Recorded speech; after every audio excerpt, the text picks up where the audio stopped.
मेरा नाम महिमा है। मेरे माँ बाप बहुत पहले गुजर गए थे।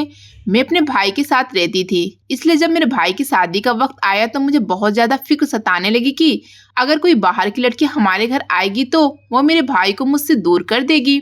फिर मेरा क्या होगा। मुझे लगता था कि अगर मेरी भाभी ने मेरे भाई को आते ही अपने काबू में कर लिया तो मेरी तो जिंदगी बर्बाद हो जाएगी।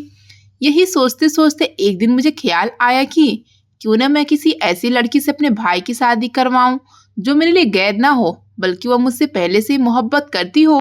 यह ख्याल आते ही मेरा जहन सीधा अपनी दोस्त सलोनी की तरफ चला गया। वह न सिर्फ खूबसूरत थी बल्कि काफी हुनर भी था।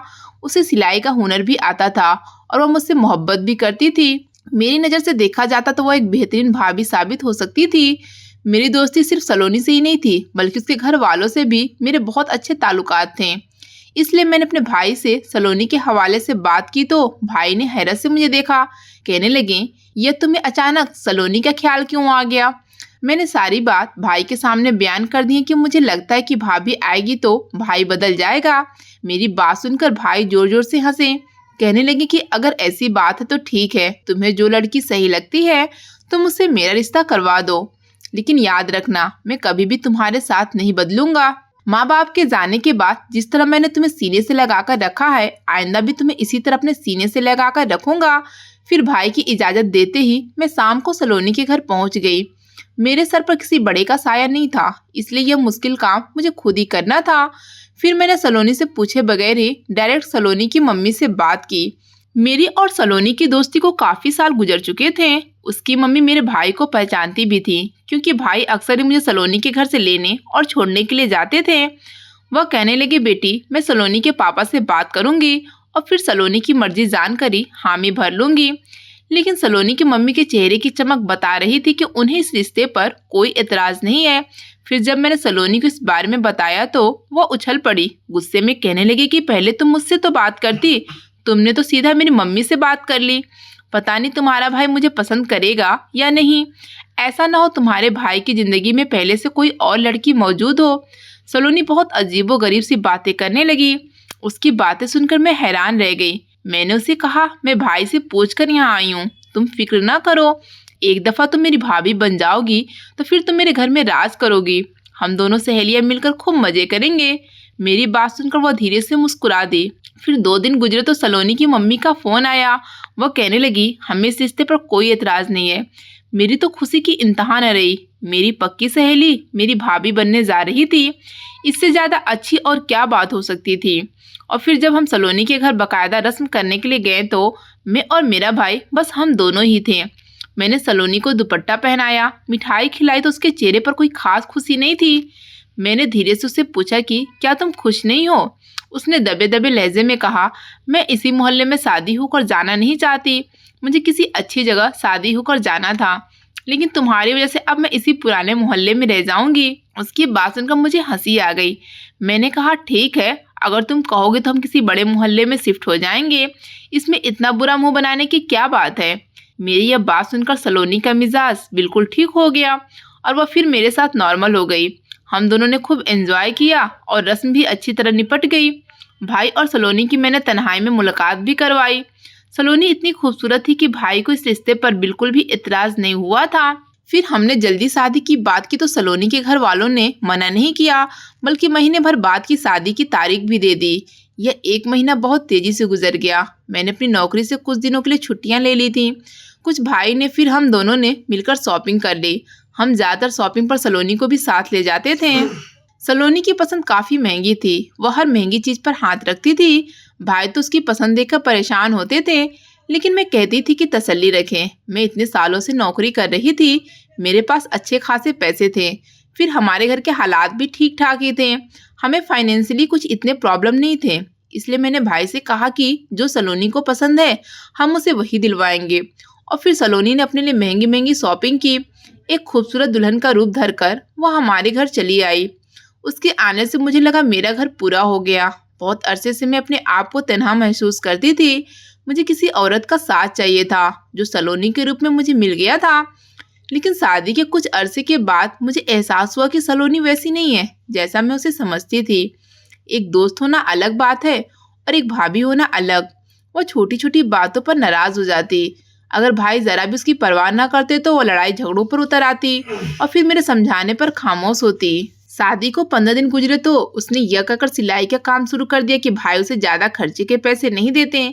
यह बात मेरे लिए बहुत हैरान थी, क्योंकि भाई मेरे सामने उसकी हर फरमाइश पूरी करते थे, लेकिन फिर भी उसने जबरदस्ती सिलाई मशीन घसीट ली। मैं खुद भी नौकरी करती थी, भाई भी नौकरी करते थे, इसलिए हम नहीं चाहते थे कि भाभी इस झमेले में पड़े। वह घर संभालती, हमारे लिए यही बहुत था। लेकिन सलोनी ने न सिर्फ सिलाई शुरू की, बल्कि वह हर वक्त सिलाई मशीन से चिपक गई। मैं नौकरी से वापस आती तो घर का सारा काम पहले की तरह मैं अकेले ही करती। भाई मुझे देखते तो गुस्सा करते, कहते कि तुम घर के कामकाज ना किया करो, लेकिन मैं सलोनी को नाराज नहीं करना चाहती थी, इसलिए घर के कामकाज मैं खुद ही कर लिया करती थी। फिर एक दिन भाई कहने लगे कि महिमा, तुम नौकरी छोड़ दो, तुम पर बहुत बोझ पड़ गया है। लेकिन मैंने नौकरी छोड़ने से साफ इनकार कर दिया। दरअसल मैंने बहुत मेहनत से डिग्री हासिल की थी और अब मैं उसका इस्तेमाल करना चाहती थी। मैं यह नौकरी अपने फ्यूचर को आगे बढ़ाने के लिए कर रही थी। मेरा तो अपनी शादी के बाद भी नौकरी छोड़ने का कोई इरादा नहीं था। मैं जिस दफ्तर में काम करती थी वहाँ मैं एक लड़के को पसंद भी करती थी और उससे मैंने पहले ही कह दिया था कि मैं शादी के बाद भी नौकरी नहीं छोड़ूंगी। इसलिए मैंने खामोशी से घरदारी भी संभाल ली और नौकरी भी, जबकि भाभी ने सिलाई मशीन को अपना मकसद बना लिया। मैं तो अब सलोनी को भाभी ही कहने लगी थी, क्योंकि सलोनी का कहना था कि मुझे भाभी कहा करो। कभी कभी मुझे बहुत अजीब लगता था कि वो मेरी दोस्त से भाभी बन गई और फिर मेरे साथ भाभी जैसा सुलूक करने लगी। लेकिन फिर मैं सोचती थी कि शायद मैं इस बात को ज़्यादा महसूस कर रही हूँ, क्योंकि वो मुझसे बहुत मोहब्बत से पेश आती, मेरा ख्याल रखने की कोशिश करती और सबसे बढ़कर मेरी तन्हाई खत्म हो गई थी। मैं जब कामों से फ्री होती तो भाभी की सिलाई मशीन के पास बैठकर उनसे दिल की बातें करने लगती। ऐसे ही भाभी की शादी को 3-4 महीने गुजर गए। फिर एक दिन मैं घर में दाखिल हुई तो भाभी और भाभी के दरमियान किसी बात पर बहस चल रही थी। मैंने जानना चाहा कि क्या बात है, लेकिन भाभी खामोश हो गई। फिर मुझसे कहने लगी, महिमा बुरा ना मानना, लेकिन मियाँ बीवी की भी कुछ पर्सनल बातें होती है। तुम मेरी दोस्त है, लेकिन मैं हर बातें तो तुम्हें नहीं बता सकती। भाभी की यह बात सुनकर मैं खामोश हो गई, क्योंकि वो शायद ठीक ही कह रही थी। मगर उस रात भाभी का मूड खुद ब खुद बहुत अच्छा हो गया। मैं सोने के लिए जाने लगी तो भाभी अपनी ढीली ढीली सी कमीज लेकर मेरे पास आई। कहने लगी, तुम क्या इतने चुस्त कपड़े पहनकर सोती हो? तुम्हें मेरी इस शर्ट का कपड़ा बहुत पसंद है ना? ये नरम मुलायम भी है, तुम यह पहन लो और अपनी यह शर्ट मुझे दे दो, मैं धोकर डाल देती हूँ। भाभी की बात सुनकर मैं बहुत खुश हुई, क्योंकि उन्हें मेरा ख्याल है। फिर मैंने उनकी ढीली ढाली सी शर्ट पहन ली और अपनी शर्ट उतार कर उनके हवाले कर दी।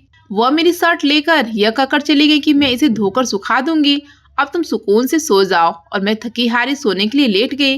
लेकिन अगली सुबह जब मैं उठी तो मेरे लिए बिस्तर से उठना मुश्किल हो गया। मेरी कमर में बहुत तकलीफ हो रही थी और ऐसा लग रहा था जैसे पैरों से जान निकल गई है। बिस्तर का हाल भी कुछ अजीब सा था। मैंने बड़ी मुश्किल से खुद को संभाला, वॉशरूम में गई, फिर कपड़े बदले। कमर पर हाथ रखे रखे मैंने बड़ी मुश्किल से नाश्ता किया। देखा तो भाभी गहरी नींद सो रही थी और मेरा नाश्ता तैयार नहीं था। मैंने जैसे तैसे खुद अपना नाश्ता भी तैयार किया, भाई का भी किया। मुझे याद आया कल वाली कमीज तो भाभी धोने के लिए लेकर गई थी, तो फिर मुझे दफ्तर जाने के लिए दूसरे कपड़े चाहिए थे। कपड़े इस्त्री भी नहीं थे। मैं इसी परेशानी के आलम में अपने कपड़े निकालने के लिए स्टोर रूम में गई, क्योंकि सारी अलमारियां स्टोर रूम में रखी हुई थी। तो यह देखकर हैरान रह गई कि रात जो कमीज मैंने उतारी थी वह स्टोर रूम में नीचे जमीन पर पड़ी थी। मैंने उसे उठाकर देखा तो वो धुली भी नहीं थी। यह देखकर मैं हैरान रह गई कि भाभी ने तो मुझसे धोने के लिए कमीज ली थी और फिर धोई नहीं और स्टोर रूम में ऐसे फेंक दी। मेरी नई कमीज मिट्टी में मिल रही थी। मैंने उसे उठाकर एक साइड पर रखा, फिर दूसरे कपड़े निकाल लिए, जैसे तैसे इस्त्री किए और दफ्तर चली गई। जब मैं वापस आई तो मेरी कमीज धुल के सूख रही थी। भाभी ने मेरी तरफ देखा तो शर्मिंदगी से कहने लगी, रात मुझे ख्याल नहीं रहा, कामों में लगकर मैं ऐसी थक कर सो गई, लेकिन अभी मैंने तुम्हारी कमीज धो दी है। मैंने कहा, कोई बात नहीं भाभी, अभी तो सारा दिन सिलाई का काम होता है। कोई बात नहीं भाभी, आपको भी तो सारा दिन सिलाई का काम होता है। वह कहने लगी, हाँ, दिवाली करीब है ना, सिलाई का काम बहुत ज़्यादा बढ़ गया है। फिर उन्होंने वापस से सिलाई मशीन घसीट ली और कामों में बिजी हो गई। भाई आए तो भाभी तब भी सिलाई मशीन पर ही बैठी हुई थी, लेकिन रात के वक्त वह फ्री हुई तो सीधा मेरे पास आ गई। अपनी कमीज लेकर आई थी, वह भी धोकर सुखा चुकी थी। कहने लगी, यही पहन के सो जाओ, कल रात भी तुम्हें यह पहनकर बहुत अच्छी नींद आई थी। मैंने भाभी से कहा, यह बात तो है, सच में बहुत गहरी नींद सोई थी। वो मुस्कुराकर कहने लगी, हाँ, मैं एक दफ़ा तुम्हारे कमरे में आई थी तो मैंने तुम्हें गहरी नींद में सोता देखा। फिर मैंने भाभी की कमीज़ ले ली और उसे पहनकर दोबारा से सो गई। यह सिलसिला इसी तरह चलने लगा, लेकिन हर गुजरते दिन के साथ मेरी कमर का दर्द बढ़ता जा रहा था। पैरों में अजीब सी तकलीफ थी, कभी कभी सर फटने लगता, दिल चाहता था दफ्तर से छुट्टी कर लूं, लेकिन वहाँ भी काम ज़्यादा था। जैसे तैसे जिंदगी की गाड़ी घिसट रही थी। फिर एक रात मैं सोने के लिए लेटी तो मुझे दर्द से नींद नहीं आई। रोज़ाना मैं भाभी की दी हुई कमर दर्द की गोली लेकर सोती थी, लेकिन उस रात मैंने गुस्से में वो गोली भी नहीं खाई, क्योंकि उससे कोई फ़र्क नहीं पड़ रहा था। बस ऐसे ही मैं कच्ची नींद सो रही थी कि आधी रात को मेरी आँख खुल गई और यह देखकर मेरी जान निकल गई कि कमरे में मेरा भाई मौजूद था और वह मेरी टांगों के पास बैठे अपने हाथों से। मैं घबराकर उठकर बैठ गई। पूछा, भाई यह सब क्या है, आप क्या कर रहे हैं? मुझे जागता देखकर मेरे भाई के होश ठिकाने आ गए। वह जल्दी से खड़े हो गए, कहने लगे, मैं तो कुछ भी नहीं कर रहा। मैंने भाई से कहा, मुझे सच सच बताओ, ये सब क्या है? फिर भाई ने तंग आकर एक ऐसी बात मुझे बताई जिसे सुनकर मेरे कदमों तले से जमीन निकल गई। मैं सोच भी नहीं सकती थी कि मेरा भाई और भाभी मिलकर मेरे साथ ऐसा घिनौना काम करेंगे। मेरा तो रिश्तों पर से एतबार उठ गया। मैं बेयकीनी से अपने भाई को देख रही थी, जिस पर मुझे खुद से ज़्यादा भरोसा था, जिसने माँ बाप के मरने के बाद मेरे सर पर बाप की तरह हाथ रखा था। क्या वो बीबी के साथ मेरे साथ ऐसी घटिया हरकत कर सकता था? मैं रोने लगी। मेरी आवाज़ पर सलोनी भी दौड़ती भागती कमरे में चली आई। मुझे जागता देखकर उसके भी होश उड़ गए। कहने लगी, महिमा तुम सोई नहीं? वह क्या, तुमने रात कमर दर्द की दवा नहीं खाई थी? मैंने गुस्से से सलोनी की तरफ देखा और कहा कि तुम दोस्त नहीं हो, डायन हो, जिसने मेरा घर बर्बाद कर दिया, मेरे भाई को मेरे खिलाफ खड़ा कर दिया। तुम्हारी वजह से मेरे सारे रिश्ते खत्म हो गए। इस दुनिया में एक भाई के सिवा मेरा था ही कौन, और तुमने उसको मेरे खिलाफ करके मुझे बर्बाद कर दिया। सलोनी के चेहरे का रंग बदल गया। गुस्से में कहने लगी, मैंने कुछ नहीं किया। हर कोई अपनी ज़िंदगी में आगे बढ़ना चाहता है। मैं कब तक इस गरीबी में गुजारा करूंगी? मैंने जो कुछ किया है वह आगे बढ़ने के लिए किया है। सलोनी की बात सुनकर मुझे उससे घिन महसूस हो रही थी। वह इंतहाई मक्कार और खुदगर्ज लड़की थी और मैं कई सालों की दोस्ती के बावजूद उसका असली चेहरा नहीं देख सकी। मैंने एक जोरदार लात अपने पैरों के दरमियान रखे दियों पर मारी जो मेरे भाई ने रखे थे, और सलोनी से नफरत से कहा, जो तुम्हें चाहिए ऐसे ही ले लो, लेकिन मेरी ज़िंदगी से निकल जाओ। मैंने एक नज़र अपने भाई की तरफ डाली, कहा कि आप मेरे साथ ऐसा कैसे कर सकते हैं? आपने तो कहा था कि आप शादी के बाद भी नहीं बदलेंगे। फिर कैसे बीवी के बहकावे में आकर आप मुझ पर जादू करना शुरू कर दिए? मेरे भाई की आंखों में आंसू आ गए। वह कहने लगे, तुम्हारी भाभी ने मेरा दिमाग खराब कर दिया था। रोज रोज झगड़ने लगी थी। उसे ज़्यादा पैसों का लालच था, बड़े घर में शिफ्ट होना चाहती थी, और फिर वह प्रेग्नेंट हो गई। इस बात को लेकर मुझे ब्लैकमेल करने लगी कि वो अपने बच्चों का बेहतर फ्यूचर चाहती है। मैं जितना कमाता था सब उस पर खर्चा कर रहा था, लेकिन उसके बावजूद वह दिन रात सिलाई मशीन पर बैठी रहती, यह कह करके उसे और पैसे चाहिए ताकि अपने बच्चों के फ्यूचर के लिए पैसे जमा कर सके। और फिर एक दिन न जाने कैसे उसे पता चल गया कि यह घर तुम्हारे नाम है। वो मेरे पीछे पड़ गई कि मैं यह घर उसके नाम ट्रांसफ़र कर दूं। मैं ऐसा बिल्कुल भी नहीं चाहता था, न मुझ में इतनी हिम्मत है कि मैं तुमसे ऐसी बात कर सकता। लेकिन फिर उसने मुझे धमकी दी कि अगर मैंने उसकी बात न मानी तो वह अपनी और मेरे बच्चे की जान ले लेगी। वह कहने लगी, घर के कागजात पर तुम खुद ब खुद दस्तखत कर दोगी अगर हमने एक छोटा सा तंत्र मंत्र कर लें। मैं अपने बच्चे की खातिर उसकी बात मानने पर मजबूर हो गया और इसलिए मैंने यह काला जादू शुरू कर दिया। इस काले जादू से तुम खुद ही कुछ दिनों में यह घर सलोनी के नाम ट्रांसफ़र कर देती। भाई की बातें सुनकर मैं हक्का बक्का रह गई थी। भाई रोज रात को मेरे पैरों में दिया जलाते थे और मेरी भाभी मेरी उतरी हुई कमीज पर कोई काला जादू कर रही थी। इसलिए मेरी तबीयत इतनी ज़्यादा खराब रहने लगी थी और मेरे दिल में हर वक्त यही बात आती थी कि शायद मैं किसी भी वक्त मर जाऊंगी, क्योंकि दर्द की शिद्दत इतनी ज़्यादा होती थी कि मुझे मौत नज़र आने लगती थी। मैं घर के कागजात पर दस्तखत करके भाभी के नाम ना भी करती तो शायद मौत की नींद सो जाती और यह घर खुद ब खुद मेरे भाई भाभी का हो जाता। लेकिन अगर भाई या भाभी अपने मुंह से मुझसे यह घर मांगते तो मैं इनकार न करती। मेरा सब कुछ मेरे भाई और भाभी के लिए था। मैं तो बस मोहब्बत की भूखी थी, क्योंकि बहुत पहले मैंने अपने रिश्तों को खो दिया था, मगर मेरे भाई ने अपनी होने वाली औलाद की ज़िंदगी की खातिर मेरे साथ यह खेल खेला। इस बात का मुझे बहुत अफसोस था। मैंने भाई से कहा कि आप कागजात बनवा लें, मैं खुद दस्तखत कर दूंगी। भाई बहुत शर्मिंदा थे, मुझसे माफी मांग रहे थे, कह रहे थे मुझे माफ कर दो। मैं अपनी लालची बीवी की बातों में आ गया था, अपने बच्चे की खातिर यह हरकत कर बैठा।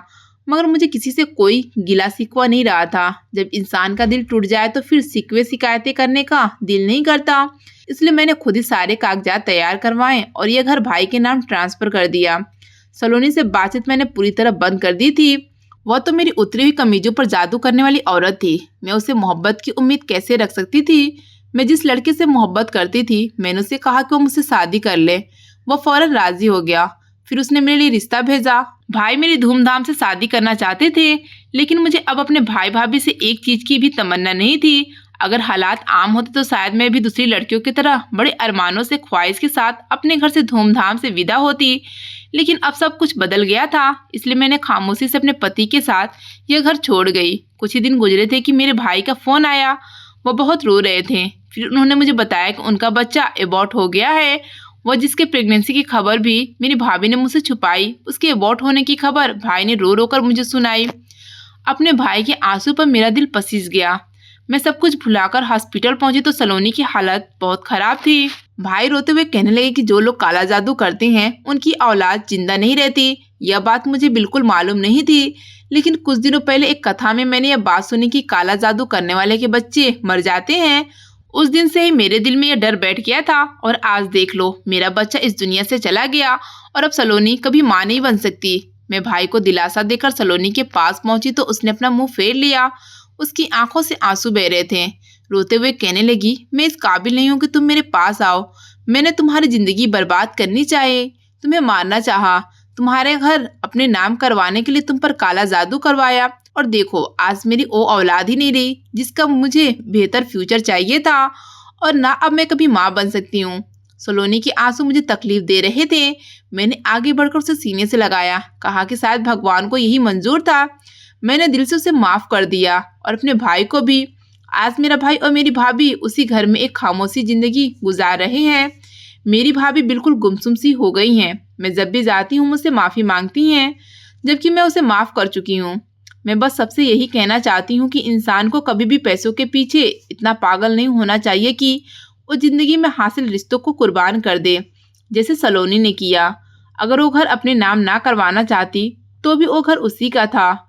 मैं कभी वो घर अपने भाई से ना लेती, ना मुझे किसी चीज का लालच था। मैं तो बस रिश्तों की भूखी थी और सलोनी ने उन्हीं रिश्तों को कुर्बान करके अपनी जिंदगी बर्बाद कर ली। दोस्तों, उम्मीद करती हूँ आपको हमारी यह कहानी पसंद आई होगी। कहानी पसंद आई है तो वीडियो को लाइक करें, चैनल पर नए हैं तो चैनल को सब्सक्राइब करें और हाँ, नोटिफिकेशन को जरूर दबाएं ताकि अगली अपडेट सबसे पहले आपको मिले।